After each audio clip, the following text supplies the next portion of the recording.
Create ചെയ്യുന്നത്, ഉണ്ടാക്കുന്നത്. അപ്പോൾ അതുകൊണ്ട് ഒബേസിറ്റി എന്ന് പറയുന്നതിന് ഒരുപാട് അർത്ഥതലങ്ങളുണ്ട്. നമ്മൾ ഈ പറയുന്ന അഡിപ്പോസ് ടിഷ്യൂ അല്ലെ ഫാറ്റ് എന്ന് പറയുന്ന അതിന് നമ്മൾ കൊഴുപ്പ് എന്നുള്ളതിനപ്പുറം നമ്മൾ ഹൃദയം എന്ന് പറയുന്നത് പോലെ ഒരു അവയവമായി അതിന്റെ നിർവചനം മാറിക്കഴിഞ്ഞിരിക്കുന്നു. അത്രമാത്രം പ്രാധാന്യമുണ്ട് കൊഴുപ്പിന് നമ്മുടെ ജീവിതത്തിൽ, ജീവിതശൈലി രോഗങ്ങൾ ഉണ്ടാക്കുന്നതിൽ. അപ്പോൾ ഒബീസിറ്റി എന്ന് പറയുന്ന ഇതിന്റെ എല്ലാം തന്നെ തുടക്കമായിട്ട് ഒരു പക്ഷേ നമുക്ക് കണക്കാക്കാം. Next slide. അപ്പൊ ഇതാണ് BMI എന്ന് പറയുന്ന ഹൈറ്റും ഉയരവും ഭാരവും തമ്മിലുള്ള ഒരു അനുപാതമാണ് നമ്മൾ ഇന്ന് റഫ്ലി ഒരു എടുക്കുന്നത്. അപ്പോൾ നമുക്ക് ഓവർ വെയിറ്റ് എന്ന് പറയുന്ന 25 മുതൽ 29 വരെയാണ്. 35 മുകളിൽ നമ്മൾ മോർബിഡ് ഒബീസിറ്റി എന്ന് പറയും. ഒരുപാട് അമിതഭാരം ഒരു രോഗാവസ്ഥയിലേക്ക് കടക്കുന്ന ഒരു പ്രക്രിയ, അതാണ് മോർബിഡ് ഒബീസിറ്റി.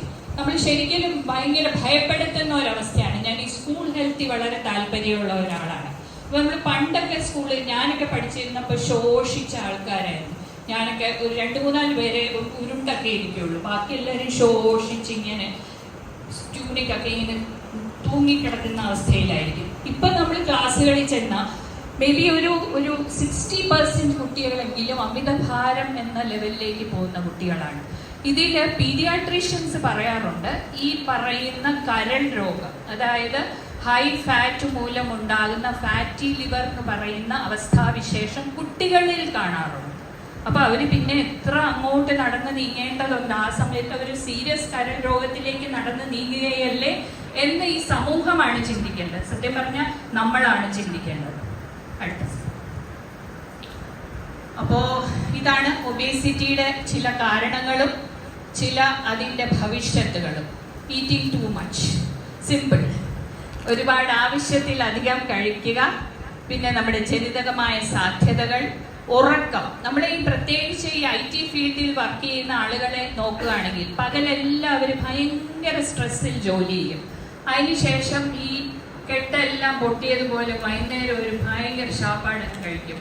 ആ ശാപ്പാടിന് ശേഷം ഉറങ്ങും. ഉറങ്ങിക്കഴിഞ്ഞ് രാവിലെ മിക്കവാറും ആരും എണീക്കാറില്ല, കുറച്ച് വൈകിയായിരിക്കും എണീക്കുന്നത്. അപ്പൊ ഈ ഒരു ജീവിത ശൈലിയും ഉറക്കത്തിന്റെ പോരായ്മയും അതിന്റെ അനുബന്ധമായിട്ടുള്ള ടെൻഷൻസും പിന്നെ ടാർഗറ്റ് പ്രഷേഴ്സും ഒക്കെ തന്നെ ഒബീസിറ്റിയിലേക്ക് നയിക്കുന്ന ചില ഘടകങ്ങളാണ്. ഒബീസിറ്റിയുടെ ആഫ്റ്റർ എഫക്ട്സ് നമുക്ക് എല്ലാവർക്കും അറിയാം. ഹൃദ്രോഗം, പിന്നെ fatty liver, kidney disease, cancers ഒക്കെ തന്നെ. നമ്മളിപ്പോൾ ക്യാൻസേഴ്സിന്റെ നിർവചനവും ലൈഫ് സ്റ്റൈൽ ഡിസീസിലേക്ക് മാറ്റിയിട്ടുണ്ട്. ചില ക്യാൻസേഴ്സ്, പ്രത്യേകിച്ച് കരൾ രോഗത്തിൽ നിന്ന് വരുന്ന ക്യാൻസർ, ചില വൻകുടലിന്റെ പ്രത്യേക ക്യാൻസേഴ്സ് ഒക്കെ നമ്മൾ ലൈഫ് സ്റ്റൈൽ ഡിസീസസിലാണ് ഇന്ന് ഉൾപ്പെടുത്തുന്നത്. അപ്പോൾ കോൺട്രിബ്യൂട്ടേഴ്സ് ടു ഹെൽത്തി വെയ്റ്റ്, ഇത് ഞാൻ പറയാതെ തന്നെ നിങ്ങൾക്കറിയാം. ഇവിടെ ഇരിക്കുന്ന പ്രബുദ്ധമായ ഓഡിയൻസിന് ഞാൻ ഒരുപാടൊന്നും പറഞ്ഞു തരേണ്ടതില്ല. ഇതൊക്കെ ഞാൻ കംപ്ലീഷൻസേ കിട്ടൂ എന്നുള്ളതേ ഉള്ളൂ. അടുത്ത സ്ലൈഡ്.